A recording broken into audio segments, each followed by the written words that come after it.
Hello, how is everyone doing? Welcome. It is June 28th. This is the RambleCast. I'm here alone today. Corbin didn't tell me why he's not being on, but he is not going to be around today. That doesn't mean we won't be hearing from him in a roundabout tiny way. We'll be talking about that shortly. But how's everybody doing? I hope it is a good Wednesday for y'all. Anyway, so let's see.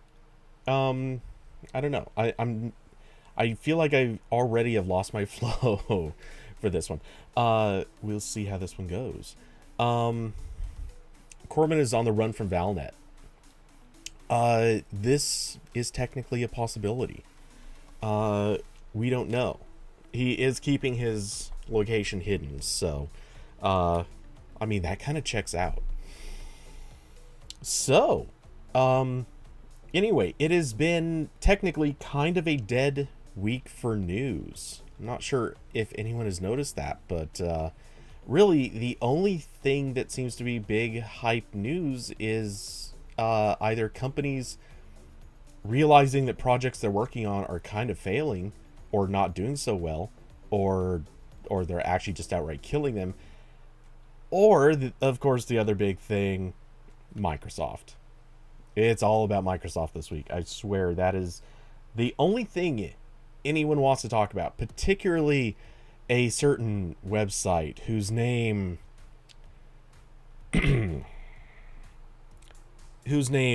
I do not need to say. I'm just saying. Anyway, yeah, so there's been obviously a lot of talk about this. In fact, so much so, and thank you to Austin for linking this earlier, The Verge is doing a whole, not a live blog exactly, but it actually, I guess it is. Technically, it is one of their live blogs, as proven by this live indicator. But, yeah, they've done a lot of coverage of this. In fact, so much so, and bear in mind, if it's possible to include a link, they have linked it in this long as can be page, which weirdly has a lot of sort of creepy Satya images. Like, what do they have going on down here that they decided they really just needed to get this guy in frame as much as possible?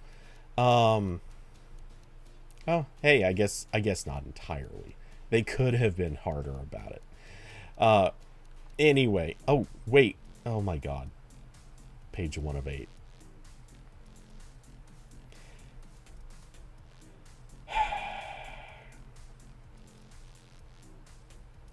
Okay, vote now. Should I replace this with alcohol? We're not covering 8 pages of this crap. That's just not going to happen.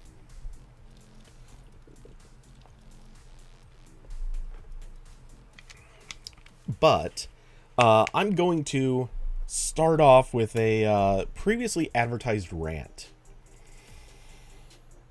In the FTC's period of exploration, or what is actually known as discovery, they have basically asked for a crap load of documents from Microsoft. Now, this process of discovery is weird. It has a lot of complications to it. One of the weirdest things about it is how much stuff used to be secret and then has a tendency of just being very publicly dragged out right across the courtroom floor. We're seeing that now with Microsoft. We saw it previously with Apple. Let's be honest, Google has so many leaks in it. I'm not sure that there's really much more that they can expose in Discovery when it happens. Not if, but when. Like, every company big enough will eventually have their private stuff dragged. Like, that's just how it's going to be. But plenty of things are coming out. And how how you want to define the interest of it, it can vary. But The Verge has really turned this into kind of its cash cow right now. There's so many articles about all the stuff that's happening. And this live blog that has gone on for 8 pages. Yes, seriously. It just pains me that this is even remotely true. But it is a lot of stuff. But one of the things that has really come out of this is a particular string of articles that is about potential acquisitions that Microsoft has considered. Potential acquisitions Microsoft has considered. Now, I don't want to go digging through and find all of them. And the list is pretty extensive. But here's the thing. I'm just going to say something. Let's see. I'm past the demonetization warning zone, so I can freely say this. But no shit. Thank you, Verge. Microsoft has considered acquiring other companies. Really? Really? This is a surprise? Like, is this even newsworthy anymore? There are documents. You know what? I don't know where I'm going to find this stuff. I believe at least one of them, I think, popped up in the gaming chat room. I could be wrong on this.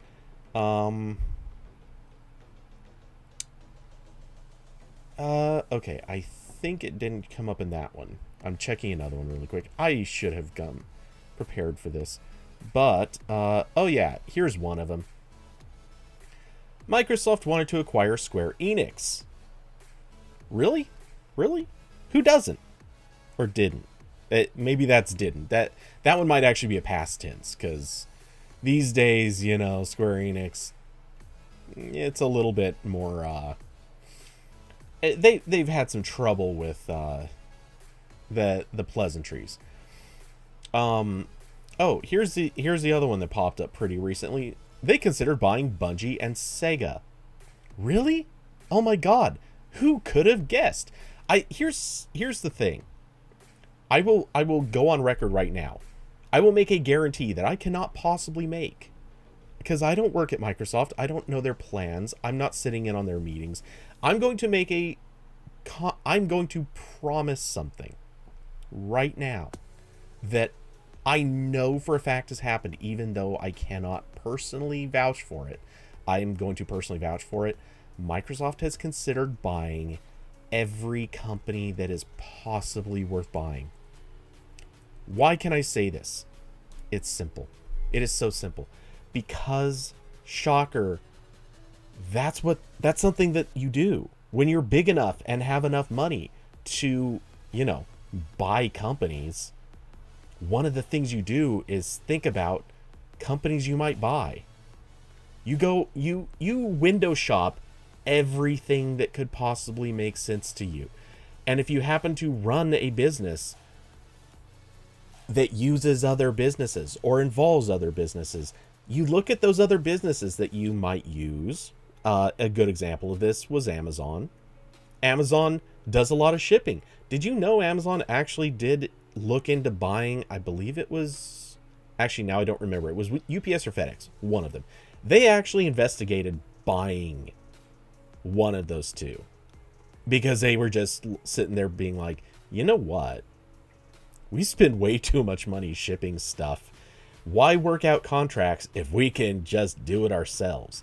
And then they were like, you know what? Those two want too much. Let's just do it ourselves. And then they did. And that has worked out to middling results. But here's Microsoft. They're sitting there like, hey, there are other game studios. Shocker. Maybe we want to buy some of them. Or rather, more of them. Here's the thing. I guarantee there are documents.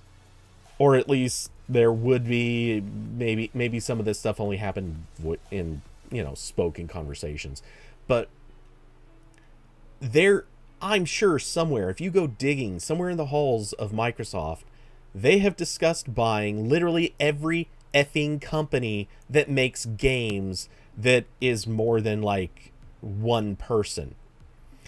And in a few instances, they have bought a company that makes games that was one person. Fun fact, Mojang. Need more evidence? Which actually I don't think that was one person by the time that came out, but still. Actually, that was a fairly large company. Weren't they like 24 people or something when Microsoft bought it? I don't know for sure, but Hoopy, yeah, exactly. But literally, like, Minecraft did start as a one-person project, from what I recall, or at least that's what I've heard. Maybe that's not true. If anyone knows, feel free to speak up. But yeah, Microsoft is chasing after companies that make stuff. That's not shocking. There's no news here, except that, they looked into it, they ran some numbers, and then for whatever reason, I don't know that these articles cover this or not, but I have a sneaking suspicion they probably didn't really establish here's the reason we can't or won't buy said company. I don't know, maybe they do, but at least I didn't see it when I skimmed one of them earlier. I now forget which one. Nevertheless, this is something a company like this does. They look at buying other game companies. Why buy the company? Just buy the talents? There is that. Yes. And Microsoft is known for poaching people. To be fair, so is Amazon. In fact, Amazon's favorite thing is to poach people from Microsoft. And one of Microsoft's favorite hobbies is poaching people from Amazon. They actually are known for trading employees a lot. Google, kind of infamous for also poaching people. These are things they do.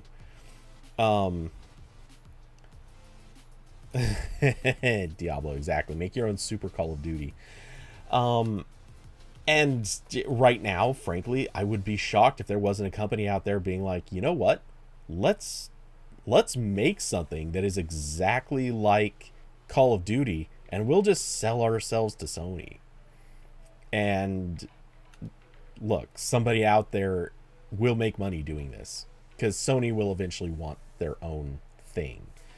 Hoopy, cheaper to hire than to promote, and Microsoft and Amazon use similar tech. Microsoft and so yes, it's definitely cheaper to hire than to promote in certain instances. There is that famous old thing, and it is actually quite true.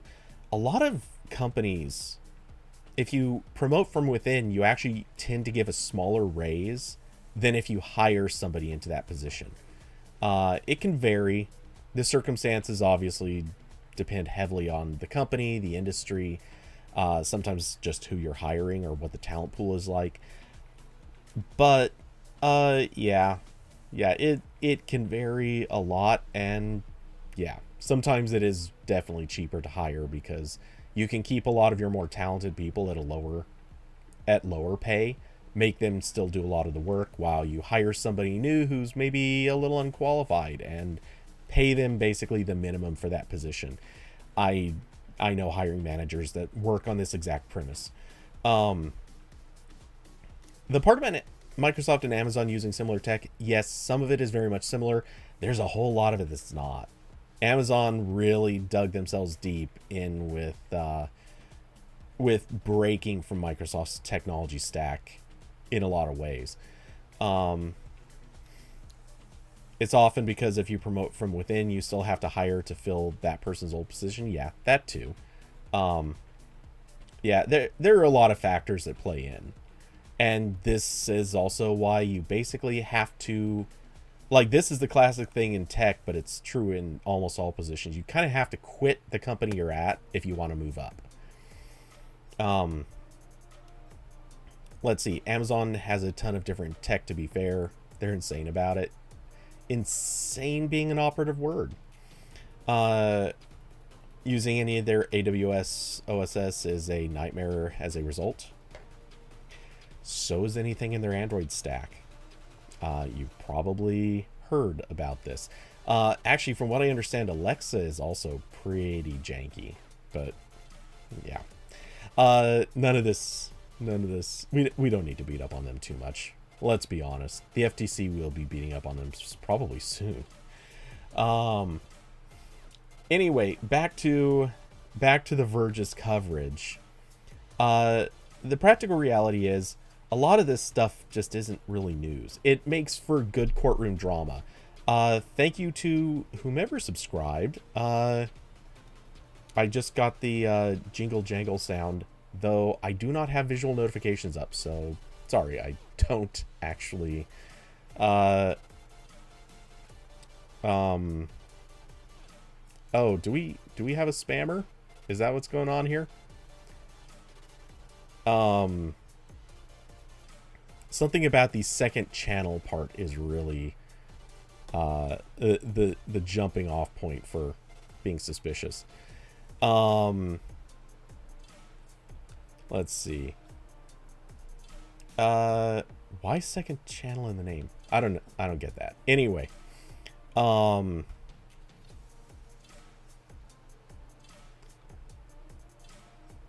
the odd emoji choices.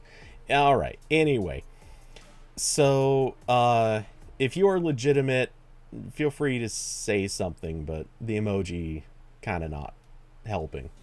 Anyway, so with all this stuff, like I said, it makes for good courtroom drama. It's the FTC basically throwing around the heavyweight, like, look at the awful giant company wanting to buy all the little companies, and that's a valid criticism. But it is not news. It is not news that warrants individual posts about each and every company Microsoft is thinking about picking up.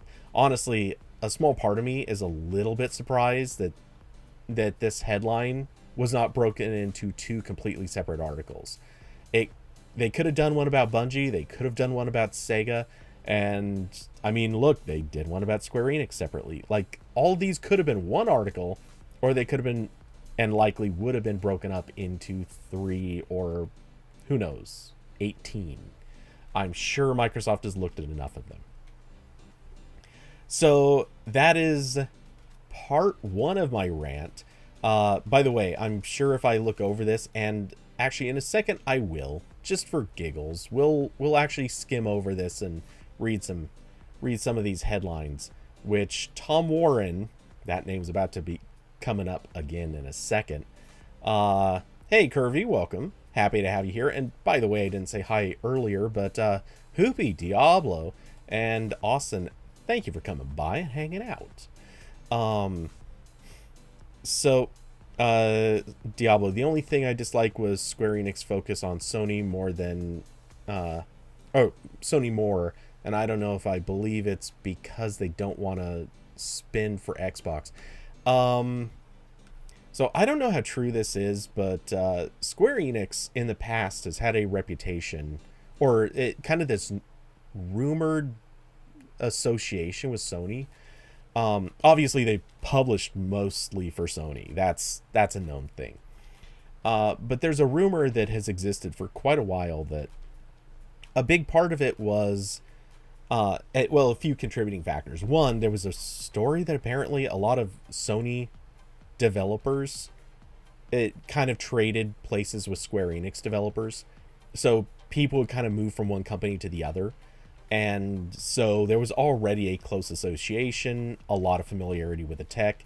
And also, it's hard to ignore, they're both Japanese companies. Oh, we're getting some weird spammers. Okay. That's some really weird spamming. All right, so that's, I guess, a thing. We've attracted the oddball spammers.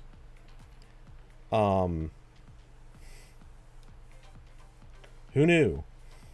Um, oh boy. I guess it's just gonna be one of those days, isn't it? Uh, so let's see. Anyway, but hey, new subscribers. Thank you, strange people, for subscribing. Um, uh, so okay, so the rumor about Square Enix is that apparently, or sorry, not rumor, but they are both Japanese companies, which has had a very famous um, kind of relationship where it obviously, like, they, not to oversimplify this, but they literally speak the same language. Um, but in more seriousness, they're close to each other. They work on the same time zones. It's not unrealistic for a person from one office to literally drive over to the office of another company and be like, "Hey, we have a problem. Can you help us solve this?" Uh, and this has played in a lot of ways to Square Enix's favor. Um, and part of that is Square Enix actually has a history, and this part's known to be true. They would coordinate a lot of their game releases based on Sony's upcoming systems. Um, the reason for this is Sony would work with them on actually configuring the graphics subsystems so that they could basically highlight the best of a Sony console. This There's no mystery to this. Square Enix has actually come straight out and said that this is something that they have done with Sony in the past, and I don't think they ever said that they would specifically continue to, but it's something that it's just kind of known that this is a thing that happens and very obviously will continue to happen. Um, let's see. And yeah, all of the Final Fantasy games have been either Sony well, since they left Nintendo, which also a Japanese company, similar story. But Nintendo was not making systems that featured graphics, and that was something Square Enix obviously very much cared about. So, this, it all kind of plays together into an inevitable end result. So yeah, I mean, this is the thing. And also, yes, hey Scuttlefield, welcome. Happy to have you here. So yeah, we're the practical reality is this is just something that will continue to happen with with Square Enix, at least until somebody buys them and decides to force them to be an exclusive or not exclusive with any particular company. Oh yeah, good old Final Fantasy, whichever one. I guess that was 7 or 8. When that released with a ton of PlayStation 2 discs. Okay, weird spammer dude.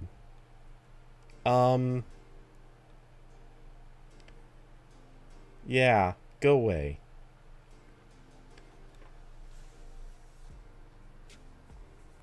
Uh, that's so strange. Why is this even, why is this person even bothering? Hey David, welcome. Happy to have you here. So, when all is said and done, this is, I know, I've attracted the strange spammers. I am so popular. Um, let's see. Anyway. So what was I gonna say? Oh yeah.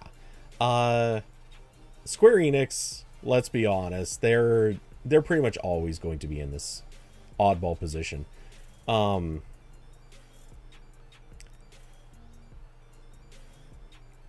Scuttlefield, wonder if they were meaning Mickey Mouse. I was actually thinking Mickey Mantle.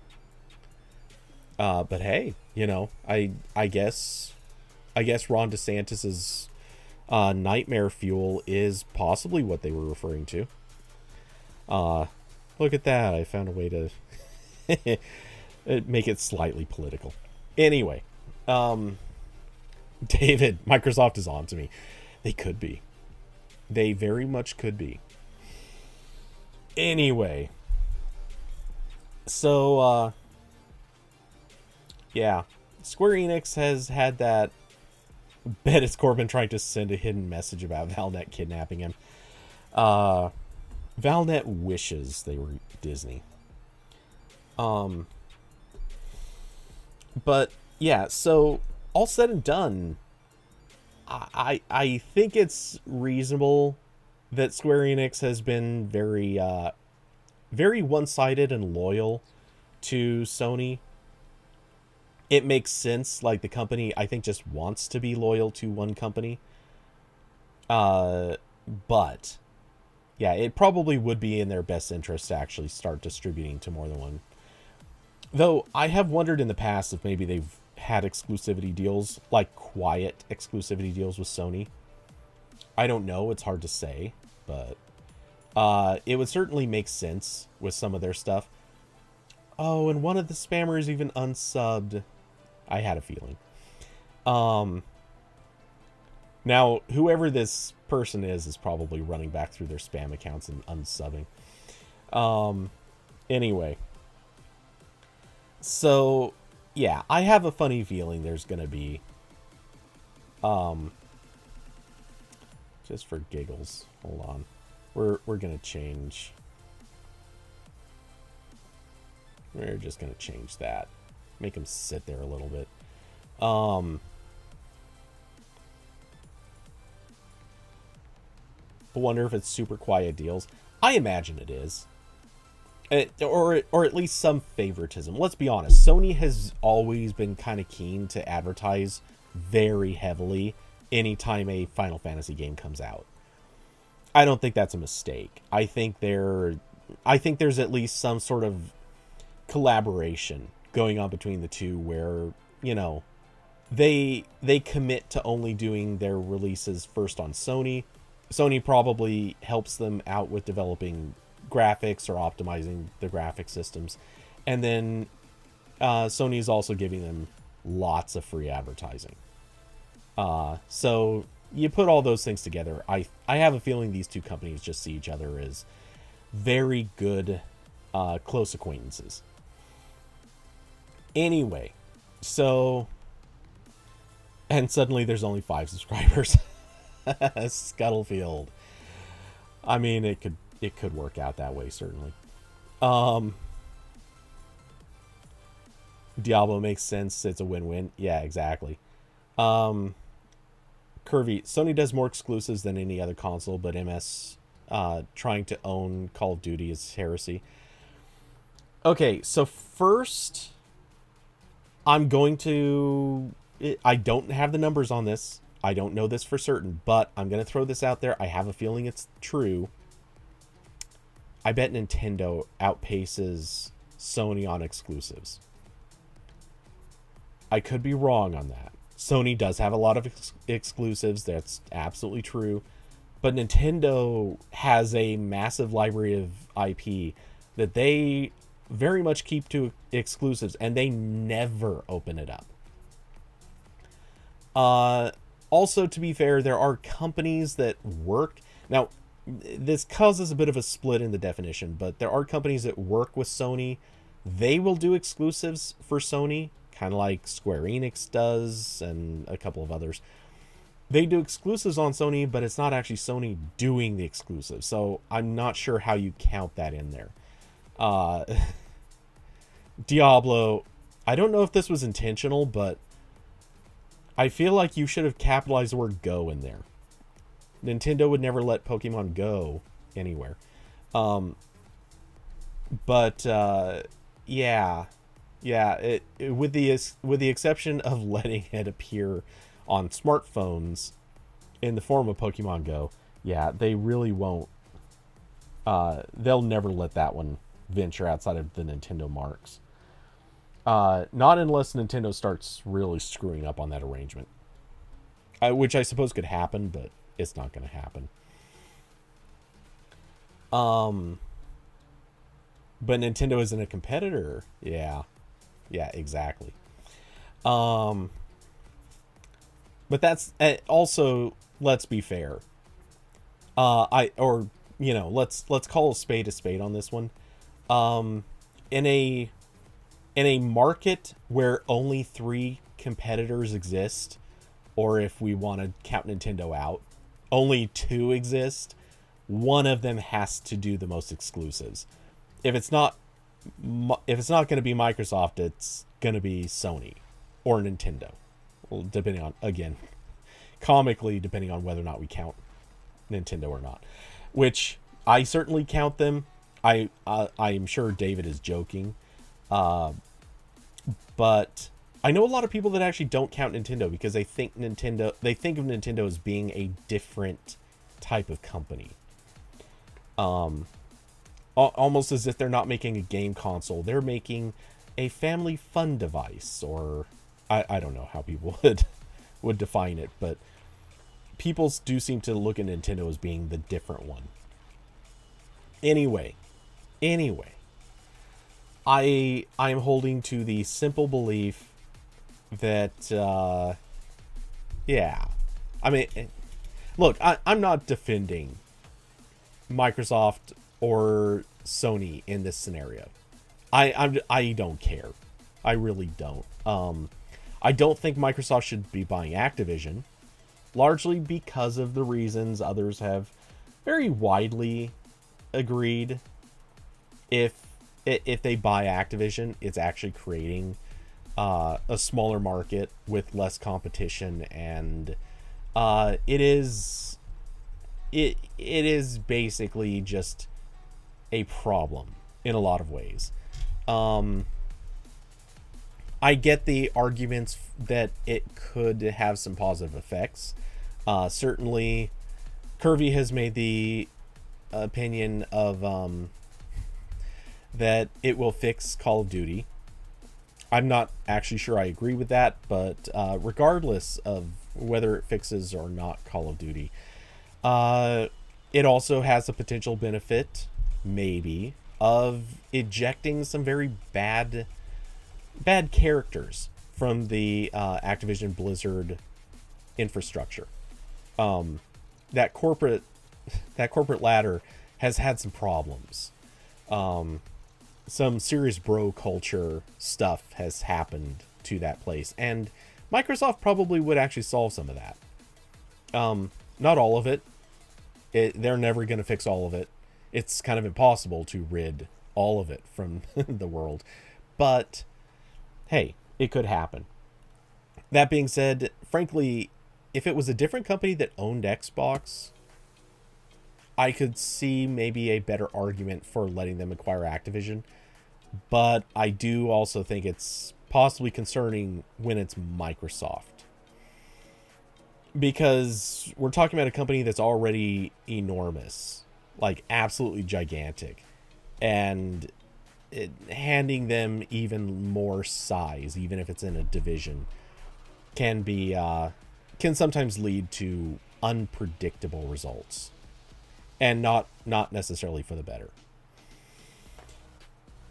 Also, I could be wrong on this, but I've got a hunch. Microsoft is probably better at hiding its income than other companies. They're much better at playing the game with taxes. So, at a bare minimum, the more Activision Blizzard stays on its own, the more money they at least have to pay out in taxes, most likely. All right. Anyway, so what is Sony currently using for their cloud backend? Judging by everything I've heard about the quality of service, probably a single Raspberry Pi. But assuming that's not the case, I've actually heard rumors that they're using Microsoft for some stuff, Amazon for a few other things, and then they have their own. They have a bunch of their own servers set up, but seemingly not very effectively. but I doubt they're doing the same rollout as, let's say, Microsoft and Amazon and Google. They don't have tons of data centers scattered throughout like every country that they operate in. I believe they have some data centers. It's just far fewer, and not even necessarily like regionally located.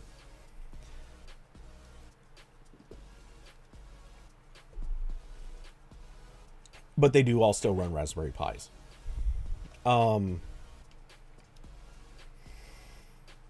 Microsoft can't wait till physical consoles are gone then. It's almost like you're trying to get me to the next topic. But I don't think that's the case. I think Microsoft is very happy to keep physical consoles out there because having an Xbox connected to your TV is a device that they can use to guide you someplace. If physical consoles go away, then what ends up happening is you're going to see a lot of people basically able to start running on, let's say, an Android TV device, or on their Samsung TV might have a built-in app, or any of the other things. As long as people are buying a physical device, Microsoft controls that software. So they can guide you to the things that they want you to see and use. They don't have to stop you from using anything, though that can and has happened certainly with some companies.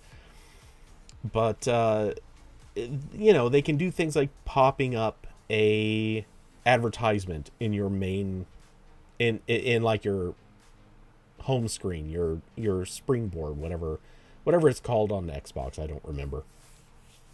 But you can have ads in your launcher because Microsoft controls that experience. Sony's no different. So, they're happy if you have physical hardware. Would Microsoft be happy if you just bought a little tiny dongle and stream everything? Yes. I'm sure they would be perfectly happy to sell you that dongle as long as that's what starts up and you see it every time. They would be happy to do that. I'm not sure that they will be able to hold that same control, but they would like that.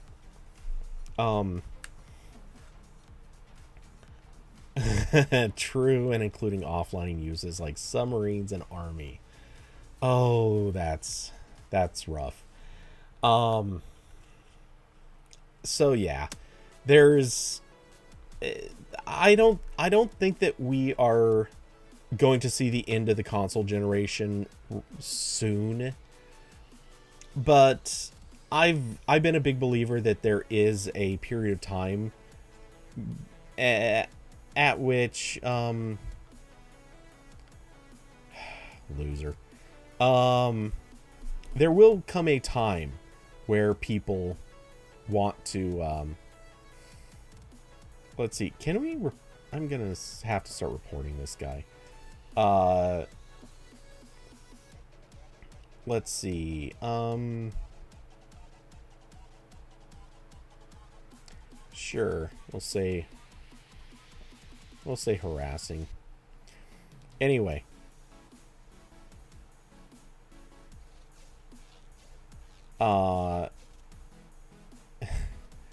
Who's Mickey Mammal?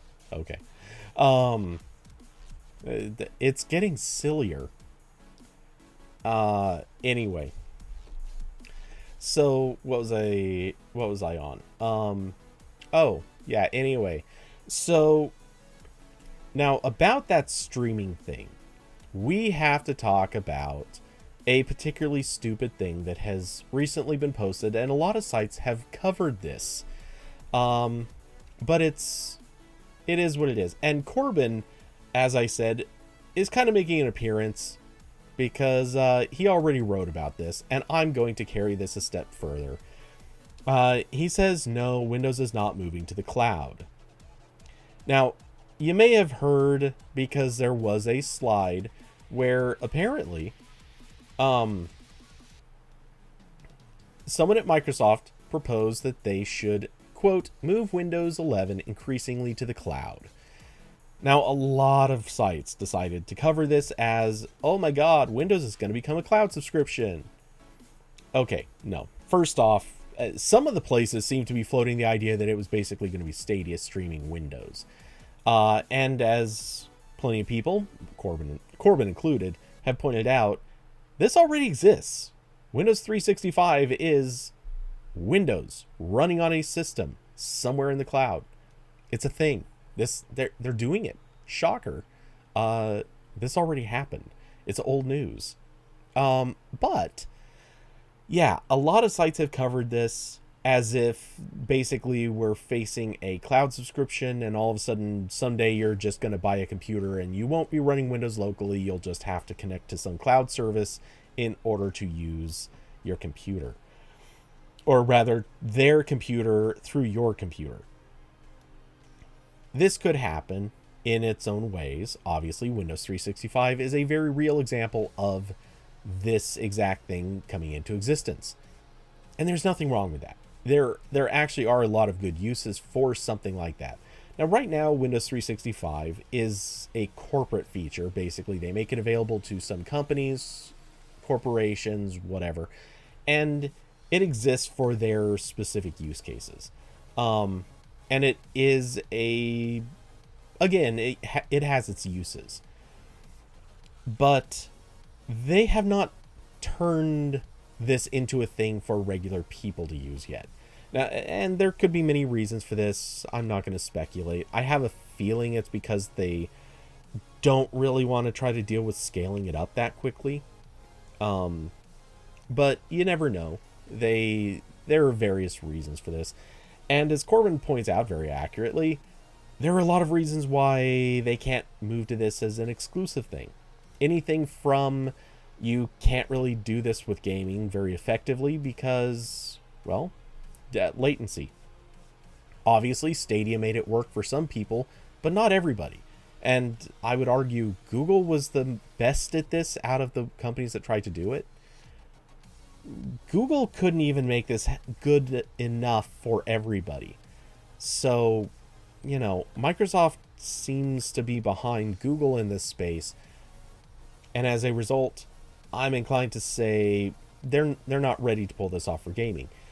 But not only that, in practical terms, you also can't really use connected devices. Like, what are you going to do? Have a USB port sticking out of some random thing and all USB communications have to travel over the wire to a remote computer before you can use something?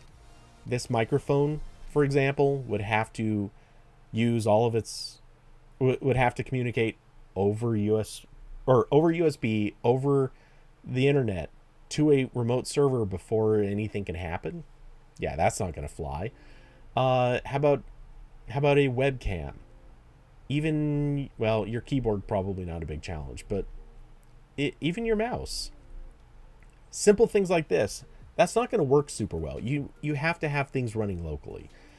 And you could obviously point to dozens of other good examples.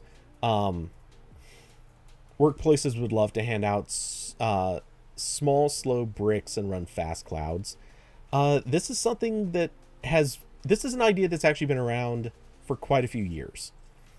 A lot of companies have actually done this in various ways, except they have kept the servers local. This is actually a pretty common thing in a lot of companies. They have had what's known as dumb terminals. That's the classic term for it. A dumb terminal's purpose is literally just to be the bare minimum to connect to another computer, and that other computer does all the real work. Now, this was a concept all the way back in the days of basically mainframes, and you'd have this one, at the time they considered supercomputer, or a bunch of big computers networked together in one room, and then there would be dumb terminals floating around all over the building, all over the campus, whatever. And they were all networked together. The transmission was not super fast because nothing was in those days, but it was cheaper than having a bunch of dedicated computers floating around all over the office. Eventually, those dedicated computers got much cheaper to build, and it pretty much ended the whole purpose of mainframes. We now have servers that do basically the same thing, but you're probably not going to remote desktop into a server from every single one of those random computers. That just doesn't work. However, we keep floating this idea. It's not a bad idea. There are practical uses for it. It's not the norm.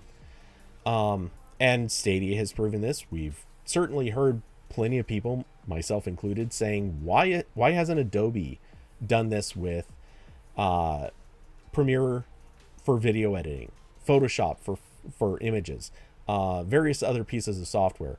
Why not make those cloud services so you could run them on particularly Chromebooks, but also Android devices, iOS, wherever? The concepts are still there. They work.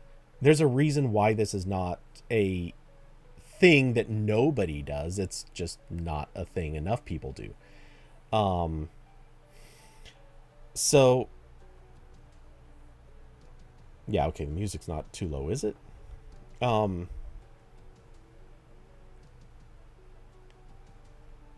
Why can't I redact in the cloud? Not sure what you mean by that. Anyway, so simply put, now the one thing Corbin doesn't mention, I'm going to add this to the discussion, and I think this is why people believe Microsoft might try to push everything to the cloud. Oh yeah, Adobe only has the PDF redact tool in the desktop app. That's right. I didn't realize you were talking about the PDF tool. Or Acrobat. Sorry, I guess it should be called by its proper name. But no, anyway. The one thing that I think makes everyone want to believe that this is true is that Windows, or rather Microsoft, has obviously hinted around for quite a while about turning Windows into a subscription in general. But yeah, there has been talk for years. This has been going on for over a decade about turning Windows into a subscription. So in theory, you would pay. Some people have hinted at once a month. I tend to think that they would charge more likely on a yearly basis. But yeah, people have talked about Windows as a subscription. Just your license in general is a subscription to Windows. My feeling is they would probably love to do that. I think Microsoft wants to do that. In large part because people who buy a computer and keep it going forever, they're not returning revenue for Windows.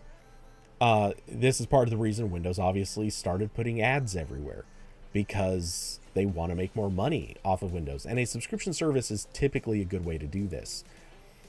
I don't know that they will be able to pull that off right now. Probably not. And I think they'd have to find a way to do this so that people will feel like they're getting something more out of it. Because right now, the fact of the matter is, I know a lot of people who've switched to Mac over the last few years. I don't think that's an accident. They're switching because Windows has been chasing them away. And obviously this isn't everyone. And there are plenty of people who've now decided to kind of go dual OS. They run Windows for gaming and maybe a couple of other things that they need. And then for a lot of other stuff, they've switched over to the Mac because, typically they're more productive there, or they just like it more. They feel more comfortable there. Any number of reasons exist, but yeah, people are increasingly switching over, and that's not a great thing for Windows. And I think switching to a subscription for your OS would probably just send even more people running. For what it's worth, and I even made the joke earlier, if Microsoft were to actually start forcing people into a Windows on the cloud version,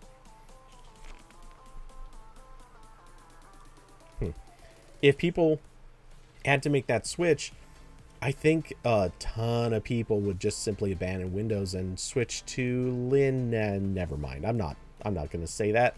They'd switch to Mac OS. Diablo, you've been looking at the MacBooks and Envy. Good choice. Believe me, I'm reluctant about pushing or nudging people too much towards Macs, but wow, Diablo, Johnny on the spot with that one. Wait, what? How did that? That's weird. For some reason, I'm getting. You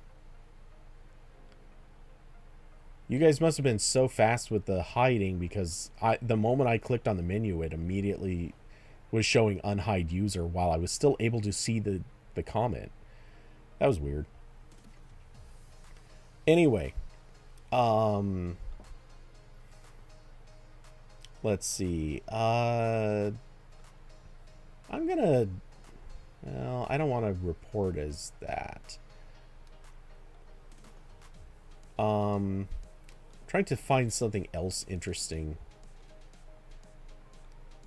to report this person with.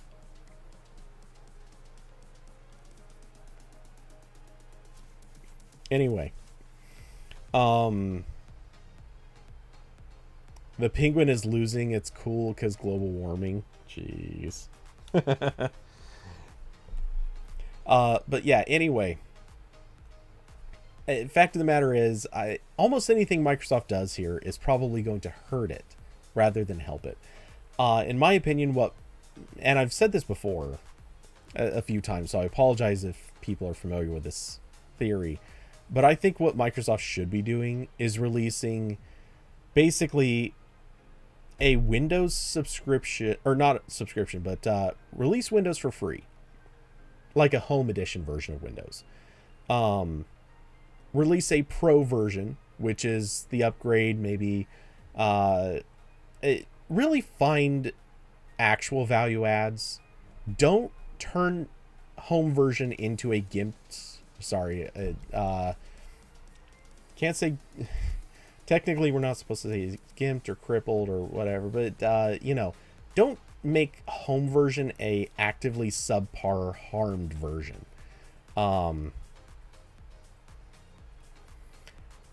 Make it a.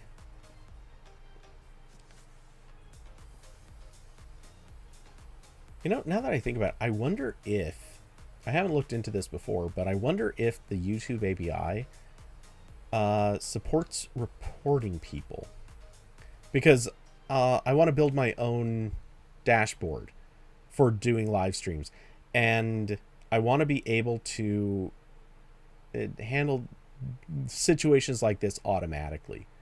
I think there are ways to nail these people down even quicker.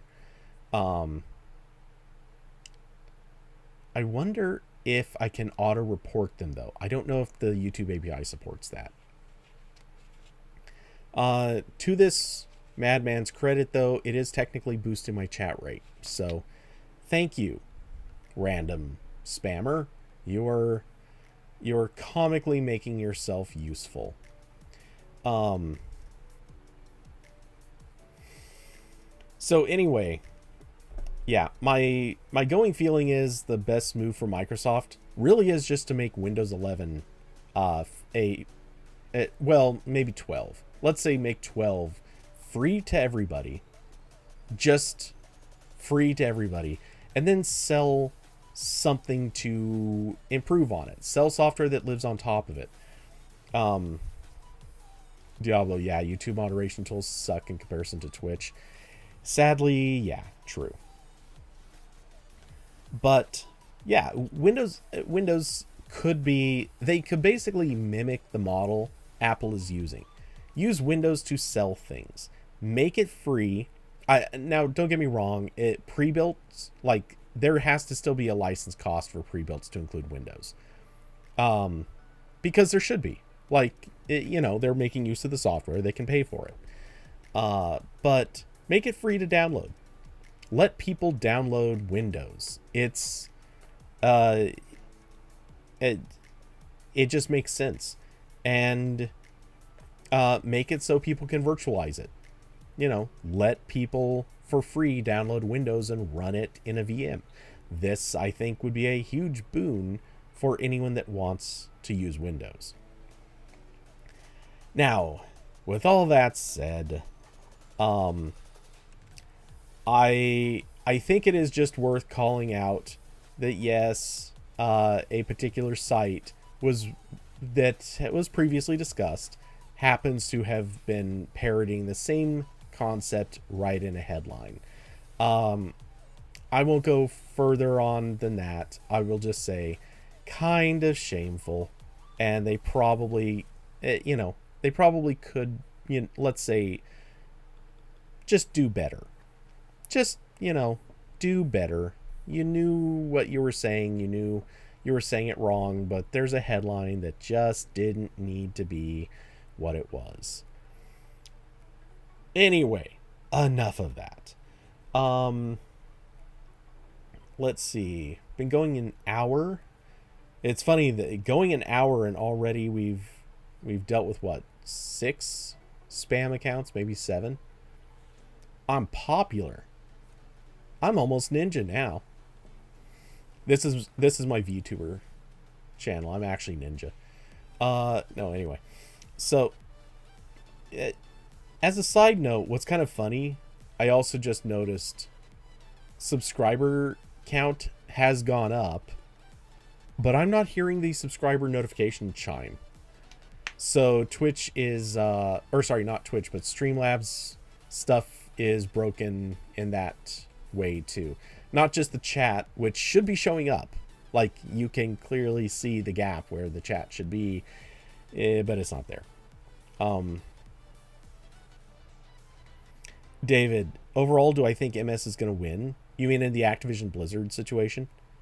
I think, it honestly, a month ago, I was sure of it. Because they had gotten the EU's approval. It was only the UK that was resisting at the time. And rumors had suggested pretty strongly that it was just basically a formality at that point. Like, the US was basically a sure thing to approve it. Now, all of a sudden, it's flipped around. So, I mean, the EU is still given their approval. But the UK, apparently, I believe, is still against it. And obviously, the US is now against it. I kind of have this hunch that maybe Microsoft actually isn't going to win on this one. And if it doesn't, then, well, where does it go from there? I have a feeling Microsoft will just try to acquire some other companies.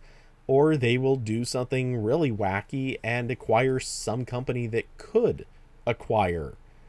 Not acquire, but they might decide to partner up with some company that could acquire Activision Blizzard. And then they would effectively just have the exact same level of control without crossing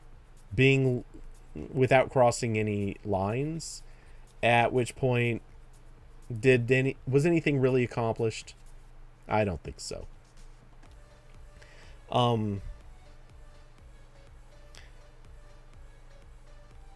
Diablo, it's very odd. Like, it feels like an attack. What harm are they going to prove? I'm not sure what you mean by this. But generally speaking, I think what we're going to see is Microsoft is probably going to, I mean, realistically, it's not hard to take this one to court. The FTC can actually win this one.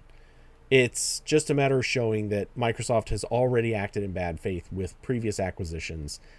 They basically made promises of one thing or another, and then they didn't follow through. that happens. Microsoft has been known to do this. It will surely keep happening. So, yeah. Sadly, it is what it is. If FTC blocks this merger, they need to set precedents that no other company buys another company if above $1 million. I think you mean $1 billion? Because honestly, at this stage, $1 million is really low. It's actually shocking how many companies are worth way more than $1 million. $1 billion, yeah, okay. To be fair, there are random people who do surprisingly little who are worth way more than $1 million. If their name ends in Jenner. Anyway, but yeah, so I don't know. At this stage, I'm not comfortable calling a prediction. Frankly, this could go so many different directions. Though with that said, I think if Microsoft successfully beats the FTC on this one, I think they will just not care what the UK says. I think they'll just ignore the UK, or they might just bribe the UK. One of the things I've suggested in the past, because I think this is what it's about. I think they could just turn around and say, fine, we will promise to build a game studio in the UK within the next 10 years or 5 years or whatever. And we'll hire some people and blah, blah, blah. And you'll get some tax revenue. And the UK will hear that. They will be happy with this.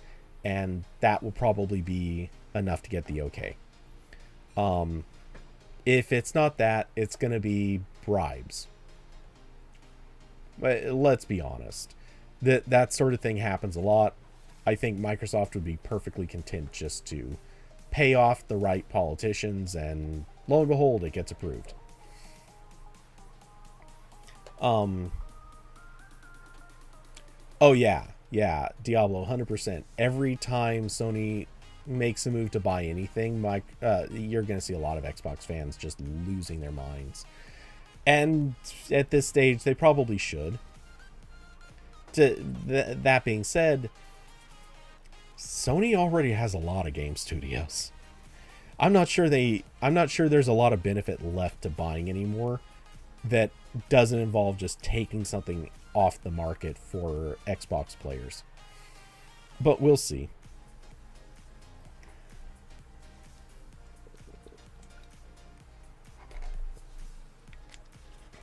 So,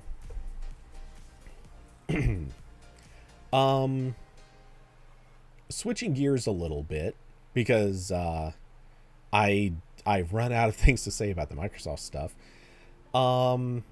I suppose we may as well talk about, well, golly, which Google story? I guess we'll do this one about Google execs admit that users aren't quite happy after the Reddit blackout situation. So I don't actually have a lot to say on this. I don't think there is a lot to say on this, but Google is basically admitting that ever since a bunch of search results started going to a page that doesn't have results, that's been a problem. And I think it's also demonstrating maybe a way in which Reddit is also screwed, because now that this has happened, it is really just giving emphasis to the fact that Reddit was pretty dependent on Google for a lot of its views. I mean, we already knew that was common sense, but now it kind of looks like Google is being put in a position where not only do they need to handle these types of situations better, but they need to also direct people away from Reddit. Maybe not away from, but finding other sources and other bits of information that they can produce in addition to Reddit. And that is a really bad thing for Reddit.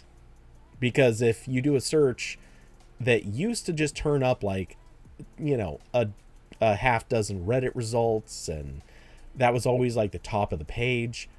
Now, Google kind of is incentivized, and this is bad for Reddit. They're kind of incentivized to go find other pages that produce similar information. Um, let's see. Who would be happy? And Carson applauding. Um, or waving. Sorry, that's a wave. I don't know why. Every time I see that, I think that's an applause emoji.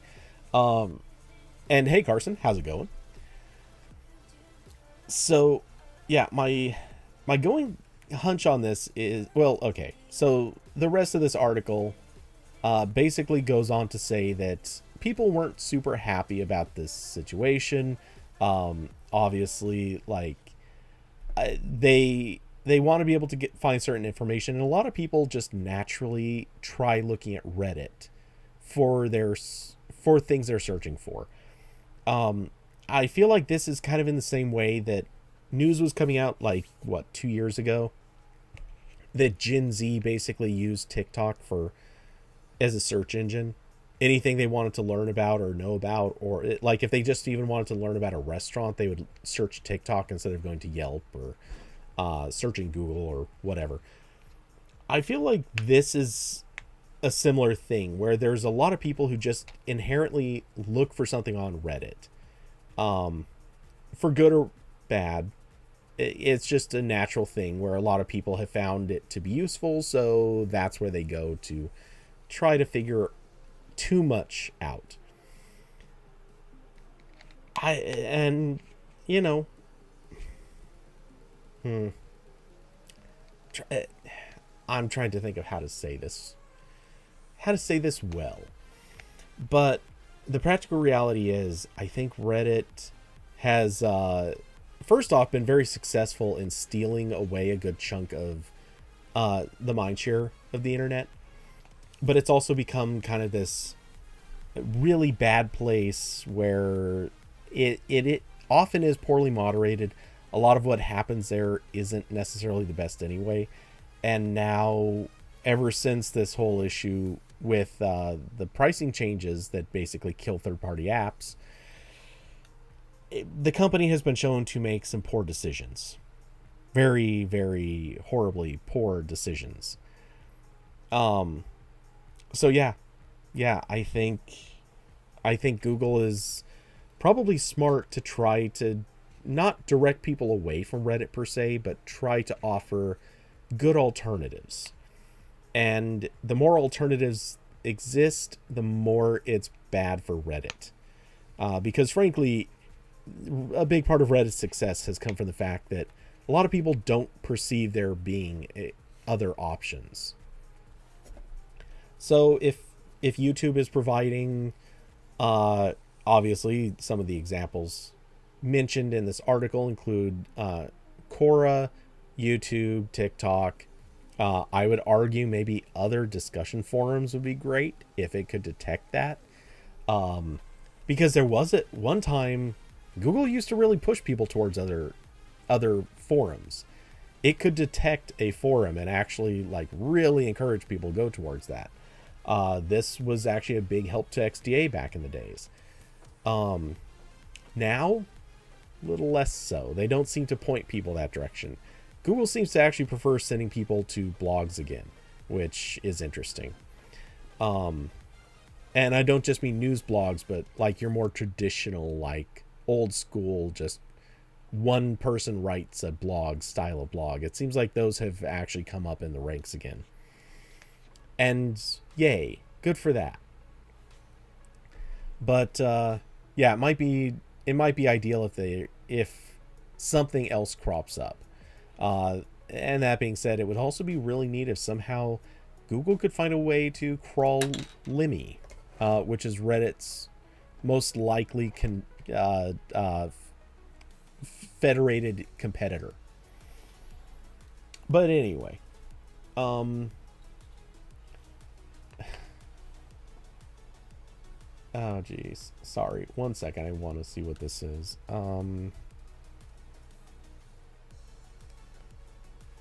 Oh god.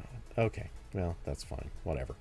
Um, I just saw a potentially cringy email, but it's a little less cringy than I thought it was. Not not cringy, just not as bad as I thought it would be. Um, let's see. So,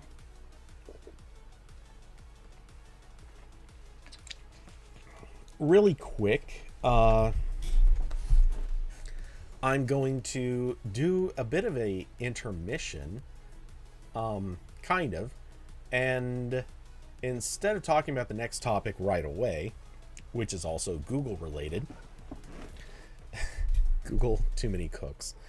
Um, it's sort of true. Anyway, really quick, very brief diversion. I'm going to talk about the thing that I was reviewing, which review, I don't know when it's coming out yet because it's still waiting to be edited. But the thing that was announced yesterday, I can now officially talk about it. I've got an Insta360 Go 3. It is a teeny little action camera. And by teeny, I mean it literally pops out of here. So this is the whole thing. Or, well, this is the whole camera. It has this module that it plugs into. This is how it charges. It is also kind of shaped and designed actually like a camera. There's a power button up here, and then technically some other operational buttons on the side. And the back of it is a screen. The cool thing about this is while the camera module is detached, wirelessly, the screen can still show you what's on or what the camera is pointing at, which is a big upgrade over the previous Go 2, which had no such thing. So you don't need to connect a phone to be a like remote wireless viewfinder. Kind of dig this thing. I've been using it for the last few weeks, mostly the last week and a half. It's certainly been a rushed situation, unfortunately, but yeah, I've been digging this thing. It's not the greatest video quality, but you know, it's an action camera. You're not really getting it to be the best video quality. It's a lot of fun to use. Let's see what else. It being that it's so tiny, you can put it almost anywhere. Will we see a video demo? There will be one. I don't have something I can show right now. But yes, there will be a video demo. I'm also I don't know when, because I've got a short list of things that I realize I really need to do before this, but I am going to try to also post a review to my YouTube channel. And frankly, that's actually going to go into more depth than what the AP review is going to do, because I have word limits on the AP review. But yeah, anyway, so this is what I've been reviewing. I do not well, let's see. I'm trying to think, is there anything else I want to say about this before I switch away in topics? But yeah, I don't know. The other thing, not that everyone cares a ton about this, but the other cool thing is the screen also flips up so that you can put this thing onto a like selfie stick and use it for vlogging. So really cool design. They did so many cool things with this, which is what I found myself saying a lot after the gimbal review, which somehow also is still not posted. The fact is, Insta360, more than most of the companies I've seen, is really coming up with clever designs. They're taking everything that they make, looking at what everyone else has done, asking questions like how they can make a thing work better or for more people, and lo and behold, then they implement that stuff. I'm becoming a fan of this company quickly because it feels like they're making smarter stuff, and I dig that. I really like when something is designed to do things better. And so far, everything they're making seems to really be going in that direction. It also helps that they are not screwing over Android users, because I've used a lot of stuff in the past where, don't get me wrong, I assume this probably, or some of their stuff, I know the gimbal worked a little bit better with an iPhone than it did an Android phone, but I don't feel like they're intentionally screwing over Android users. Whereas other companies I've worked with, like, is plainly obvious. Their software is really just for iPhone users. Like, even if they make an Android app, it's just not as good. And it's obvious that they're not trying that hard. This company seems like they're really trying. They've been pretty quick to solving any of the issues. Well, the issue that I've reported to them in the past about something else. So, they seem to know what they're doing, and they're doing it well. Let's see. So, oh, hey, breaking news. Apparently the Titan sub wreckage had already been found. They think they've now also found some of the remains of the people. Is it Pixel tablet screen optimized? Yeesh. I honestly have no idea how well their app behaves on a tablet, but I guess I kind of do want to know. Also, just for reference, I am going to be reviewing a new product coming out from Synology. This is previously announced, so there's no big secrets here. It's called the B Drive. It is a SSD that, kind of like a normal SSD, you can plug it into a computer. If you install the software, you can use it to like auto backup stuff. But the cool thing that it does that's really relevant to us, or me, is you can also wirelessly back up from a phone. Specifically photos and video. I don't know if it will back up anything, like if you can point it to your downloads directory and have just everything in there backed up, but you can at least back up photos and video, and that's the part that interests me. So, if you're out recording stuff on a phone, you can just basically, I guess, turn on the drive, I think. I haven't seen this in actual use yet, but I believe you can just turn on the drive, let it connect to your phone, and your phone will just transfer photos and video to the drive. That way you get back home. You don't have to jump through any hoops to get photos and video off of your phone now. You can just plug the drive in and it's immediately available. That's the idea. So, yes, I'm going to be reviewing this, and I'm hoping it is a badass little drive. Because I will actually get a lot of use out of doing this. It will save me so much hassle moving files that I otherwise just really don't want to have to manually move. So, yeah. Anyway, that's a quick sidetrack for review-related topics. Back to your regularly scheduled rambles. Actually, first, another chug of water.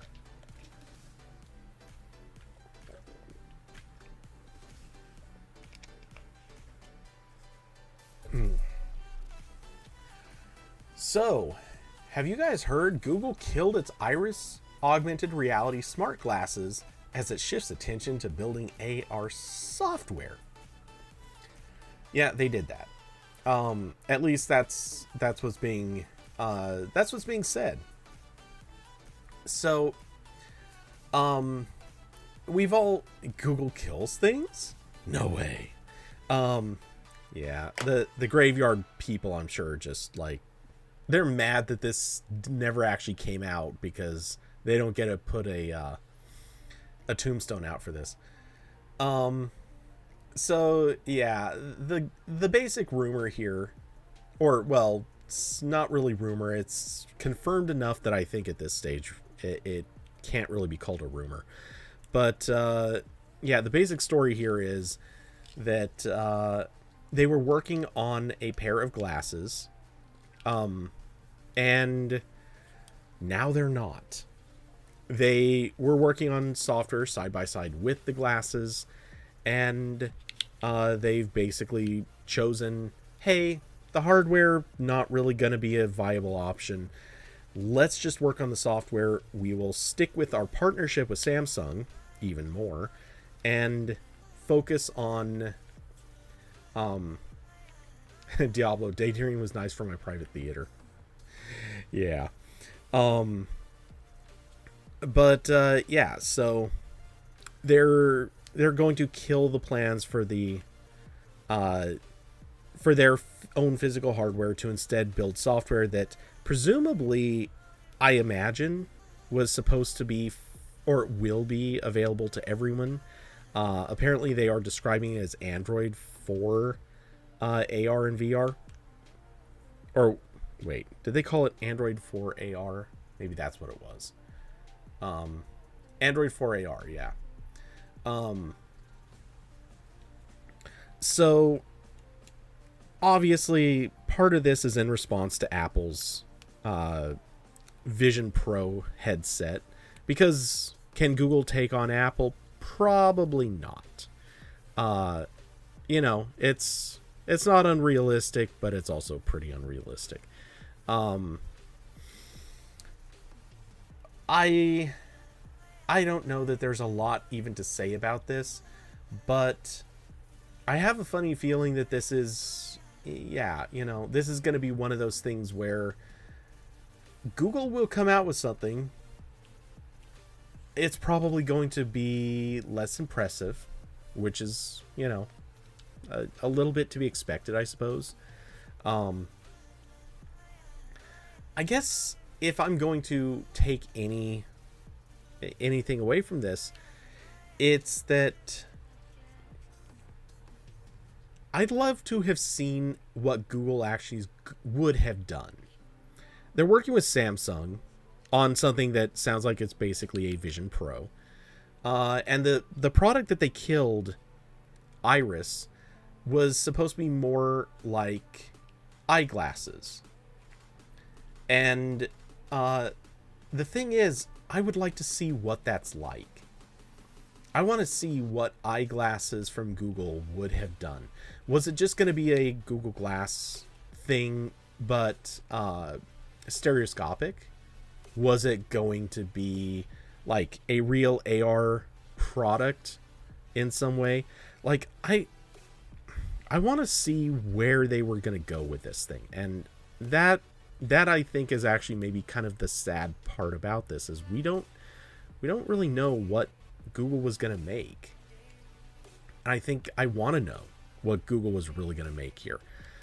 Did they have something that was actually going to be like a really neat product that's possibly going to be lost because it didn't have the competitive chops? I don't know. It's tough to say, but yeah, I think I really want to actually see what this was going to be. Now, according to this report, a lot of Google employees were pretty frustrated because they kept changing their strategies. I can't help but think that part of the reason for those strategy changes probably were Apple. You know, they probably had to look very closely at a lot of what Apple was doing and say, wow, we don't have something we need in order to actually compete in this space. And if that's the case, you know, it is what it is. But I don't know. I think that something would have been neat here.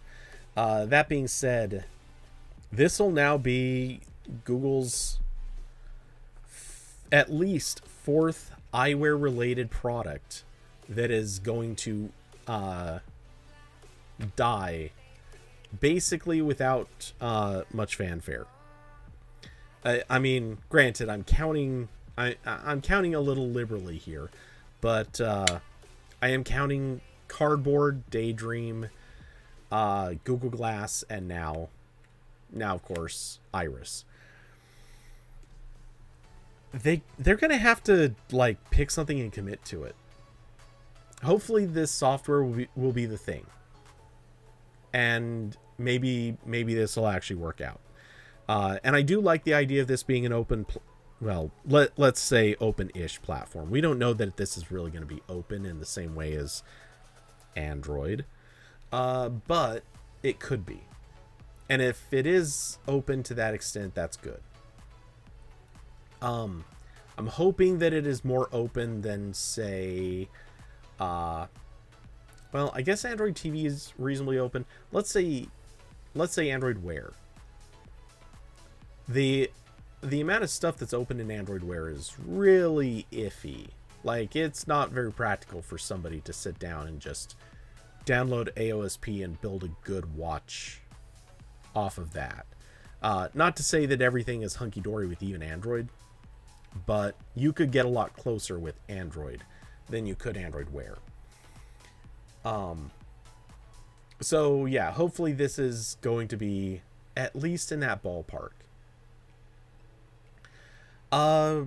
So yeah, I don't know. I felt like I was going to have more to say on this. In the meantime, as Business Insider notes, Meta is also working on building its thing that it thinks it's going to have for early next year. As soon as next year. Was it previously worded differently? I swear it said early next year last time I read it. But, show of hands, does anyone here... Is anyone looking at VR stuff and still really considering the Quest stuff over something else? Because in my mind, it just from my own perspective, I'm looking at this and I'm thinking, I already wasn't really looking at picking up a Quest, but now I really don't care. I have no interest in a Quest. I would want a Vision Pro. I would even maybe want this thing Samsung's working on. I kind of just don't want to have anything from Meta.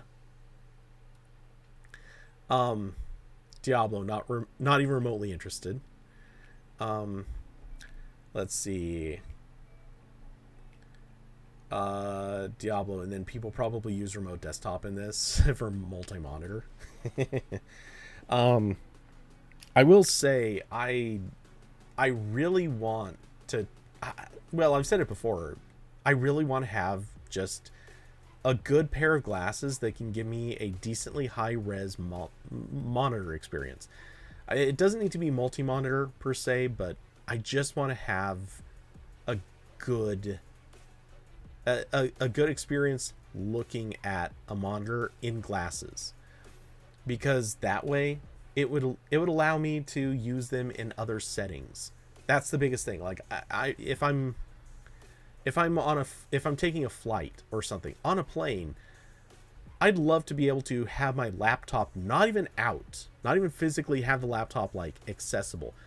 I want to have my laptop sitting in my bag with a cable running up to my glasses so that I can just work with it there. I love that idea. Or I want to be lying in bed and just be able to put these on and use an ultra wide monitor.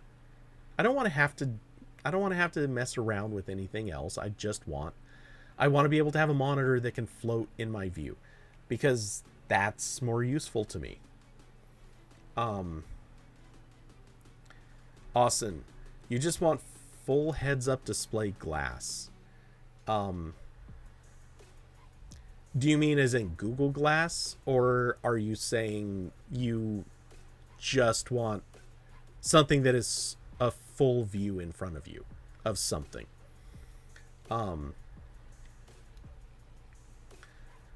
Diablo, I had the dream that one day my glasses would be smart glasses because I wear one daily.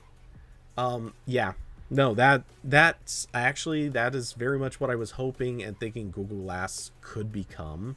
Not the first version of it, but in the future, I was kind of thinking, hey, how great would it be? Because I would love to upgrade my glasses. Though I've said this also before, and this will be forever, I think, my actual answer. Anytime somebody asks the question, what technology do you want to see?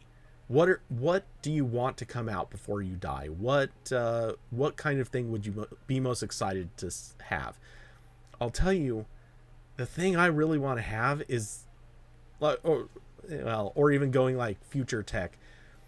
The thing I really want to have is a replacement for eyes. I would love to replace my eyes with something that can see sharper, so I don't need glasses, and something that can feed an image along with the eye. I want it to be able to do face detection. I love the idea of having eyes that can see in the dark. Like better, even better in the dark. Because I've always actually had pretty good night vision. I want to have eyes that can, oh, I don't know, give me give me the ability to like read specific colors, or give me like vision in the fog, like edge detection, so I can see things while driving in foggy conditions. I don't know. There are 1,000 different ideas for ways that I can think of improving vision if you just actually were to have vision, like full vision control. And I would love to be able to replace my eyes with something that could do that. And seeing as almost anything would be an improvement over my current eyesight, you know, I'm easily sold on this notion.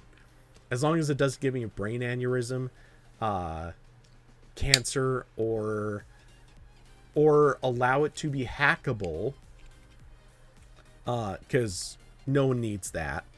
Yeah, I would be all about this. Also, if in any way, shape, or form I could just be able to like watch YouTube videos just in my eyes, that would be amazing.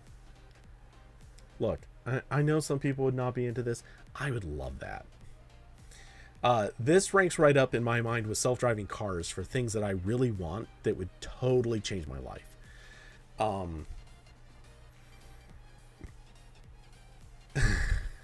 Diablo. Cyberpunk showed us people will hack it to blow it up. Yeah. That, not gonna lie, that would be my biggest worry. Let's see. Awesome. I really don't need VR or AR for the most part. Yeah. Yeah, I get that. I don't feel like I need him for anything. It's just being able to see a good view of my monitor in other situations would be enough of an improvement to my life that I'd be pretty happy about that. So yeah, anyway, that's the future tech discussion, I suppose.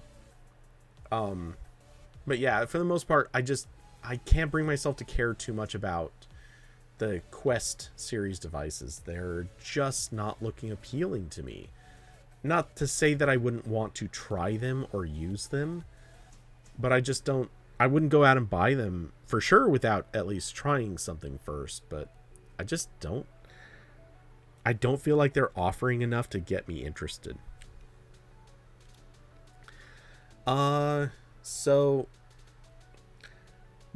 I guess at this point I have to raise the question, are there any other topics that I should be hitting? Because I came with 4, and I would say nearly, not quite, but nearly 2 hours on 4 topics. Not bad.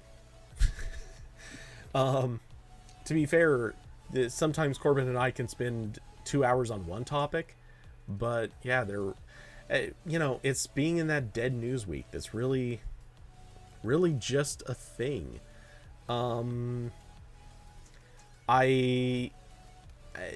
Let's see. I can't really say anything interesting about the Qualcomm announcement. For anyone that doesn't know, there's a Qualcomm announcement yesterday. Or no, was that today? Maybe that was today. Hope Corbin's okay on the run. As I understand it, Valnet might be close on his heels. Um, but let's see. I don't think there was anything too interesting from the Qualcomm announcement. What else was there? Oh, I am totally drawing a blank on anything else. And that's kind of the thing. There's been so little news. Like a lot of news has been politics. I'm not going to dive into politics. Cuz we don't need to be here for hours. But tech really was just kind of a dead end this week. So, which strictly speaking makes for a very good week for Insta360 to have announced their camera. Oh yeah, there were Waze layoffs. Plex also apparently just laid off 20% of its workforce. Yeah, I wish that layoffs weren't just kind of the natural part of the news cycle right now, but they are. Especially because, it's hard finding positions when there are other people that just got laid off. But hey, it is what it is. Bad year all around for a lot of people. But let's see. Looking around trying to see if anything triggers memory, but I'm drawing a blank on pretty much everything else. So I think since no other topics have been proposed, I think that'll be about the wrap. So with that, this weekend I should be doing some more Fall Guys. In case anyone happened to have noticed it, I'm going to take a peek at why am I blanking on the name of it? What is the name? Carson spotted it earlier. Hold on, I'm looking for the name. I already downloaded it. It's not Valorant. It's not Fortnite. It is Overwatch. I'm thinking I might, and I'll investigate playing some Overwatch too. No promises yet, but I might mix that into a little bit of the weekend antics at some point. We'll see how it goes. Otherwise, yeah, I think just weekend gaming as usual. I will also, I'm sure plenty of people will be happy to hear this. I'm pretty soon going to League of Legends. I've never played it. Never really looked into it. I have a couple of friends that play, but never really paid outside of watching them play a little bit when I just kind of pass through their places. I've never really looked too much at it. It reminded me actually too much of kind of the later versions of StarCraft, which, not StarCraft, Warcraft. Reminded me a little too much of Warcraft, which is not a bad thing exactly, but it's kind of a bad thing because the one it reminds me of is Warcraft 3, which I didn't have the greatest opinion of.